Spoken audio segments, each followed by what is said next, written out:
Hello everyone, how are you? Hope you all are good and enjoying my lecture. So I have finished all about the signals.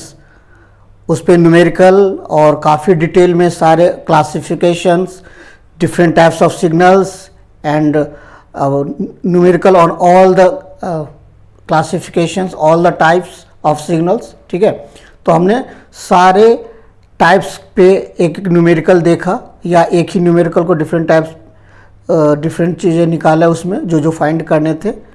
ठीक है, तो I think कि आपको सारा कुछ समझ में आया होगा सिग्नल्स.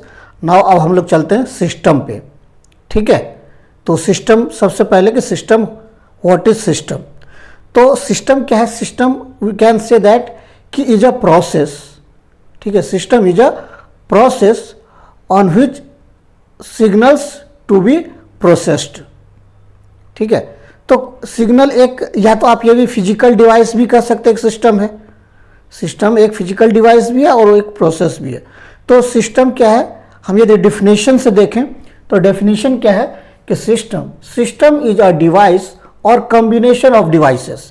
या तो एक डिवाइस सिस्टम हो सकता है या कई सारे combination of devices which can be operate on signals and produces corresponding response. ठीक है, तो एक सिस्टम क्या होता है, वो इनपुट लेता है एज ए सिग्नल और आउटपुट देता है एज ए सिग्नल. ठीक है, तो इनपुट को हम क्या बोलते हैं? इनपुट को एक्साइटेशन बोलते हैं.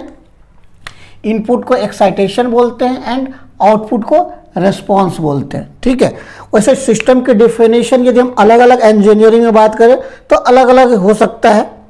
अलग अलग एक ही इसी डिपार्टमेंट पे ही सिस्टम की बात करें तो अलग अलग सब्जेक्ट के लिए अलग थोड़ा सा डिफरेंस हो सकता है, लेकिन ये चीज़ सेम ही रहेगा कि सिस्टम क्या करेगा, इनपुट लेगा और रेस्पॉन्स देगा. एक्साइटेशन, जिस इनपुट को एक्साइटेशन कहते हैं और आउटपुट को रेस्पॉन्स कहते हैं, तो ये कॉमन रहेगा सब में. ठीक है, तो एग्जाम्पल के लिए बात कर लेते हैं कम्युनिकेशन सिस्टम. तो कम्युनिकेशन सिस्टम में क्या है कि ये एक सिस्टम हो गया, कई सारे इनपुट कई सारे आउटपुट. तो ऐसा नहीं है कि एक ही इनपुट होगा एक ही आउटपुट होगा, कई सारे इनपुट हो सकते हैं, कई सारे आउटपुट पैरेलली हो सकते हैं एक सिस्टम से. ठीक है, जैसे मोबाइल फ़ोन आपका क्या है, एक सिस्टम है कि हमने एक वॉइस दिया और ये एज ए आउटपुट में वॉइस भेजा कहीं और, तो ये भी एक क्या है, आपका मोबाइल फ़ोन क्या है, एक तरह का सिस्टम है. सो यदि हम देखें कि mainly two types of systems are there. First one is continuous time system and second one is discrete time system. ठीक है, तो एक सिस्टम भी कंटिन्यूस एंड डिस्क्रीट होता है जैसे सिग्नल्स होते थे. ठीक है, तो कंटिन्यूस टाइम सिस्टम क्या होता है? A continuous time system is one in which continuous time input signals are transformed into CT continuous time output signals. मतलब इनपुट भी कंटिन्यूस होगा और आउटपुट भी कंटिन्यूस होगा. तो ये दिखाया गया है कि कंटिन्यूस टाइम सिस्टम एक इनपुट एज एक्स टी ले रहा है, output as a y t ले रहा है. हम इसको शॉर्ट में इस तरह भी दिखा सकते हैं, x t input converted into y t output. तो सिस्टम का क्या काम करता है? इनपुट को आउटपुट में कन्वर्ट करने का काम करता है. ठीक है, उसी तरह यदि डिस्क्रीट टाइम सिस्टम की बात करें तो डिस्क्रीट टाइम सिस्टम और D system is one in which discrete time input signal are transformed into dt discrete time output signal as shown in figure above. ये DTS सिस्टम हो गया, discrete time system where xn is input and yn is output. तो यहाँ भी short में हम xn and yn दिखा सकते हैं. ठीक है, तो ये सिस्टम है. अभी काफ़ी डिटेल में डिस्कस करेंगे कि इसके प्रॉपर्टीज के बेस पे क्लासिफिकेशन 5-6 क्लासिफिकेशंस है, उसके बारे में अभी बात करेंगे. तो अभी सिस्टम उसके बाद न्यूमेरिकल करेंगे तो काफ़ी डिटेल में भी करेंगे. तो एज अ डेफिनेशन हम ये जानते हैं अबाउट द सिस्टम. ओके, अब देखते हैं classification of system on the basis of properties. On the basis of properties of systems,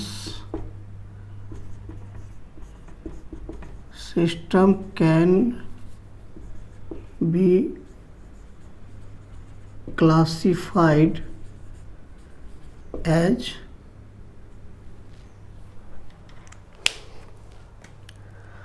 On the basis of properties of system can be classified as linear and non-linear system, time varying and time invariant system, memory and memoryless system, static and dynamic system, causal and non-causal system, stable and unstable system.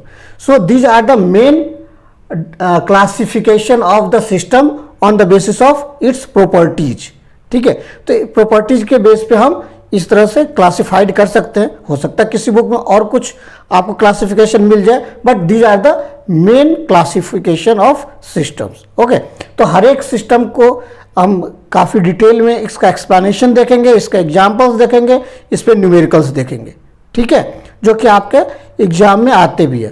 तो ठीक है, तो आगे classification का explanation देखने के लिए आप बने रहिए और मेरा चैनल देखते रहिए. अभी तक यदि आपने सब्सक्राइब नहीं किया है तो अगले अपडेट के लिए please subscribe and keep watching, and thank you for watching.